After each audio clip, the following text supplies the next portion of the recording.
look like a... I know. A secret agent.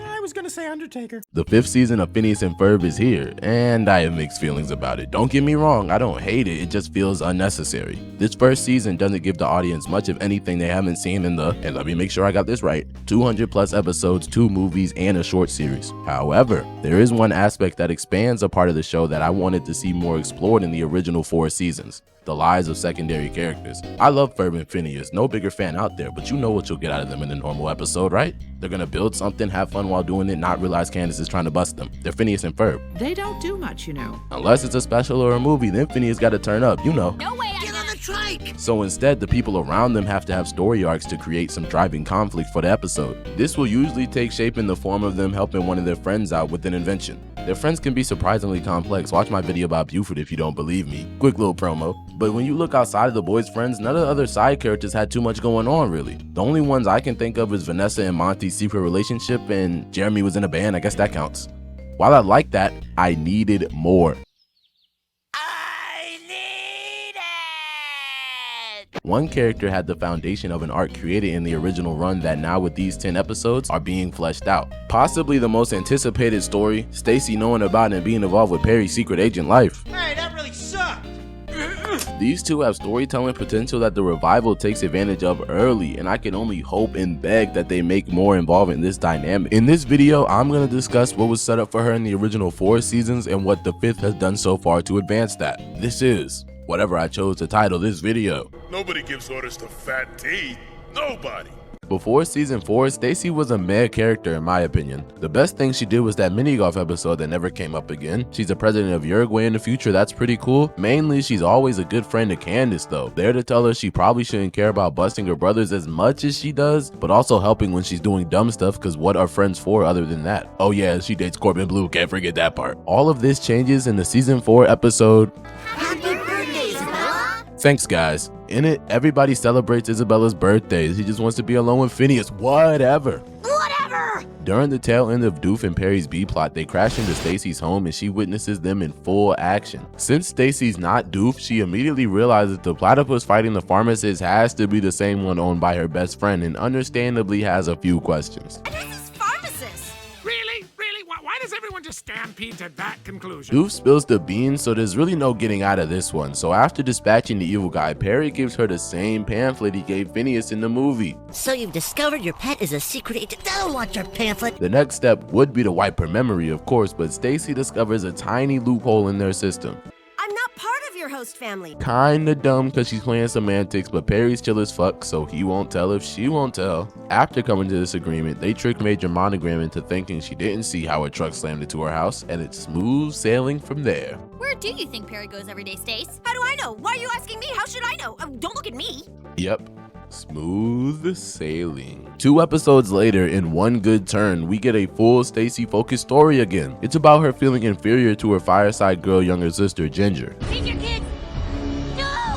Stacy is jealous because she's always getting trophies and recognition, so with the help of Candace and the boys' conveniently timed obstacle course race, she finally wins a trophy. Take that, Ginger. I want all those trophies just trying to impress you. Really? Great, now I'm the... It's a wholesome sister moment or whatever, but what this episode really does is lay the foundation for what Stacy will need to be a main player in future episodes. It shows her passion, her drive, the want for something all her own. This last episode didn't have anything to do with Perry, she didn't so much as look at him, but it did establish traits about Stacy that makes her an actual character with motivations that could be used in future secret agent stories. I really believe that these 2 episodes in such close proximity would mean a turning point for Stacy's character. I was expecting more screen time with stories that involved her actually doing something, not following Candace. You stupid Norbert. With Perry's secret being a focal point, it's an opportunity for completely unique stories because no one in the cast has that relationship with him. You either know Perry the Platypus or Agent P, not both. Well, I guess Major Monogram and Carl, but that's not the point. What I'm saying is there's people in his personal life and people in his professional life, and those have to stay separate for them to work. But now Stacy's in both. This uncharted territory had the potential to birth iconic scenes and jokes that would not only be the best of season 4, because let's be honest, it needed it, but the best of the entire series. However, Nothing happened. Nothing, nothing, nothing! After this episode, there were no more major Stacy stories. In fact, there was visibly less Stacy as a whole. It's like the show forgot about the framework they laid for her and she went back to perpetual supporting roles. Like not showing up in the Act Your Age special. It's about the kids growing up, but she becomes the president of Uruguay. There could have been a little something like they did for Candace. And the biggest cinema sin committed by this show, she doesn't appear in the finale. Okay, maybe she's there and I'm blind, but in the final episode, Last Day of Summer, she doesn't do anything. Useless humans. I think this is a huge missed opportunity because this episode was a proper Candace and Doof story. Since it involved Doof, you know Perry was in it. With Doof, Perry, and Candace in close proximity, Stacy could have been an interesting addition. I don't know what she would have done. I'm not the writers. I'm not gonna do their job for them, but she deserved more. Special Agent, oh so the unique stuffed bear. More she shall have only a measly 10 years later. It's been 84 years. The revival takes place the following summer and Stacy finally gets some more meaningful screen time. At first, it's only a sneak peek into the Stacy Perry dynamic in the episode The Aurora Perry-Alice. The Flynn Fletchers are going on a cruise to sea. The Tri-State Aurora. Unfortunately for them, there's no pets, so Stacy agrees to Perry sit. Fortunately for us, this is when we get the first scene involving Stacy and Agent P, not Perry the Platypus. Don't forget it! At her house, they're playing video games. Teal boy. Yeah, I didn't put that in, they did. This is cut short when Perry is called into work where he ends up on the same cruise as his family. Oh no, whatever will he do? They don't notice him at all, of course.